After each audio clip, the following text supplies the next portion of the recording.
వర్షం పడిందంటే చాలు భాగ్యనగరం భయపడుతుంది. చిన్న చినుకు పడ్డా చాలు రోడ్లన్నీ నీళ్లతో నిండిపోతాయి. రాబోయే రోజుల్లో వర్షాల తీవ్రత ఎక్కువగా ఉండే అవకాశం ఉందని వాతావరణ శాఖ చెప్పిన నేపథ్యంలో వరద నివారణ కోసం ప్రత్యేక చర్యలు చేపట్టబోతోంది జీహెచ్ఎంసీ. అందుకు సంబంధించి పక్కా ప్లాన్ రెడీ చేస్తోంది. వర్షాకాలం వచ్చిందంటే చాలు నగరంలో చిన్న చినుకు పడినా రోడ్లన్నీ చెరువులను తలపిస్తాయి. ప్రతి ఏటా ఈ సమస్య విపరీతంగా పెరిగిపోతోంది.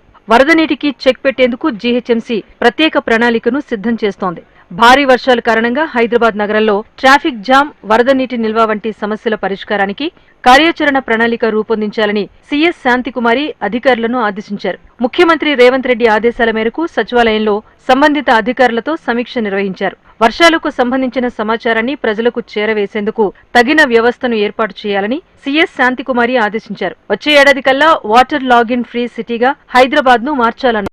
హైదరాబాద్ లో దాదాపు 134 ప్రాంతాలను ప్రమాదకర ప్రాంతాలుగా గుర్తించారు. ఈ ప్రాంతాల్లో వరద నీరు చేరకుండా అధికారులు చర్యలు తీసుకోనున్నారు.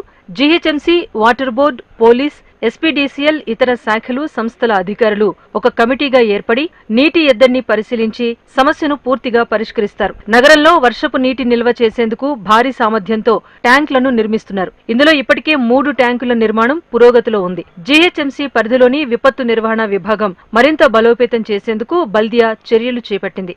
సైబరాబాద్ లోని రద్దీ ప్రాంతాల్లో వాహనాలు రోడ్లపై చెడిపోతే వాటిని వెంటనే తొలగించేందుకు అదనపు క్రేన్లను సమకూర్చాలని జీహెచ్ఎంసీ అధికారులను సీఎస్ ఆదేశించారు.